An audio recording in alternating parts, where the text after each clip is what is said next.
Greetings Multiverse, we're here with my reactions to episode 2 of season 2 of Batwoman. We are now joined by the gorgeous Javicia Leslie, replacing Kate Kane completely, utterly right now, despite Kate Kane actually being in this episode. Sort of, kind of, a little bit. In general, I liked it. I think I preferred the first episode a lot more. It had Hush in it. Hush is one of my favourite villains, and I was deeply distraught when they chucked that storyline away entirely by the end of the episode. So now we're just back to Alice and waiting for Sapphire to show up. Supposedly Zaz will be coming up soon, maybe even next episode, which I'm excited for, but I bet they're going to do one and done with him as well. So yeah, this episode was all Alice doing a little bit of a supervillain scheme all on her own. No sign of any of the Wonderland gang, and Mouse is of course dead at this exact point as he shows up in the episode very, very much a corpse and then explodes from the inside,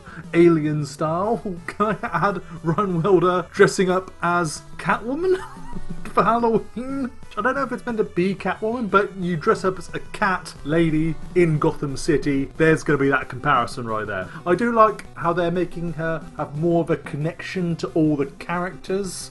So she has some sort of history with most of them. Luke and Mary she's sort of building up now, but everyone else, including Sophie and Kate, she has had some prior history with. In some cases, bad history. I like bringing her more into all the roles, all the general shenanigans regarding Batwoman. I'm watching where my hands are going there. But she even got to drive the Batmobile at one point, which is good. Luke and Mary are starting to accept the fact that she actually is Batwoman. I do like the connection between Mary and Ryan, that Alice killed both of their mothers. It worked out well and it allows Mary to really connect with her. And Luke eventually says, oh fine, you could be Batwoman in the end. They've sorted that out by the end of the episode, so that's good, there's none of that. Even the journal returns, Vesper Fairchild returns. And of course the central plot, which was almost inversion of, or reference to the Batman Begins moment where Batman calls a swarm of bats with a little sonar emitter. Alice does basically the same thing, except they're used for evil and used on a crowd. I'm still not quite sure why Alice helped them out at the end after setting up this massive plot to kill loads of people wanting the return of Batwoman, and then just gives the antidote away to Mary. I'm not sure why she did that, or whether that's going to come up later on in the show. Hopefully there'll be a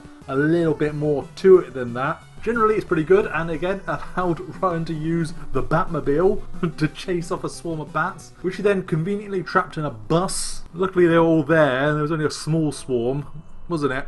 Oh yeah, let's not forget she blows up the bus at the same time. There's a lot of animal cruelty, particularly bat cruelty in this episode, and I found it a little bit icky. I found it funny when Ryan Wilder is afraid of bats. I did not find it amusing when she blew up a bus filled with bats and killed them all.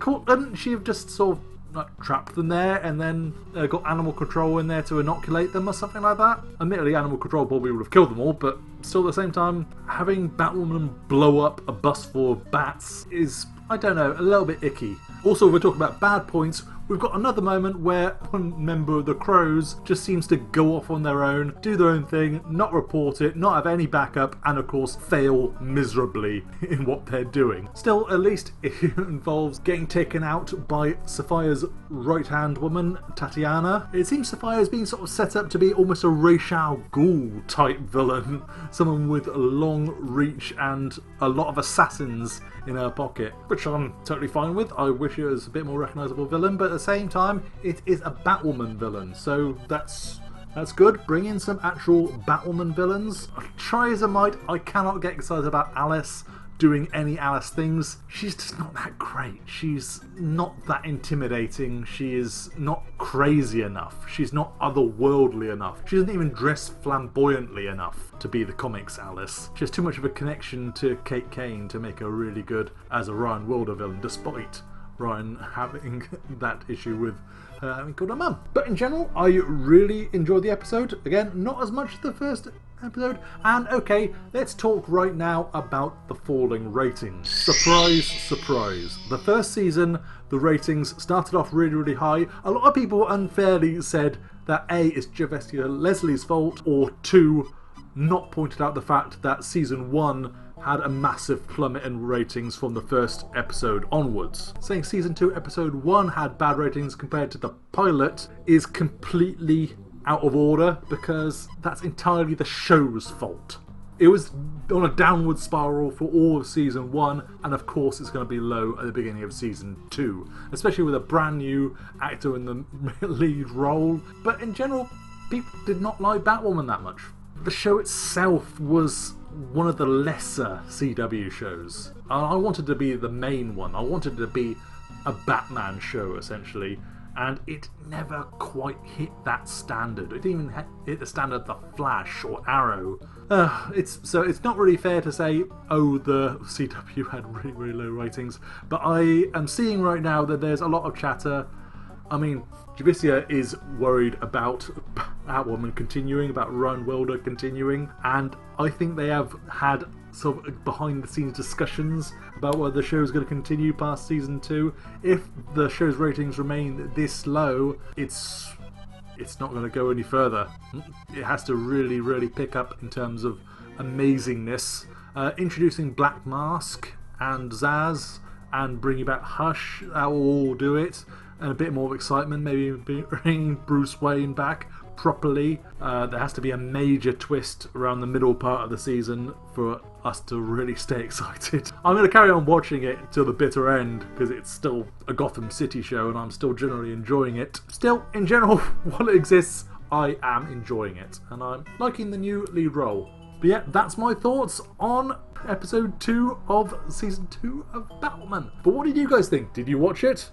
Are you bothering to watch Batwoman anymore? Do you like or agree with anything I've said? Leave a comment below. I'll make sure to check it out. And of course, subscribe to DC Comics Gamer if you haven't already. Everything on the world of DC, particularly in video games, TV, movies, all that jazz. Share the video around, leave a like. These things really help me out. And be sure to check out some of my videos on DC Comics Gamer, including how to play as Batwoman in Batman Arkham Knight. I've got several videos up recently about that. Thanks for watching, folks. For now, multiverse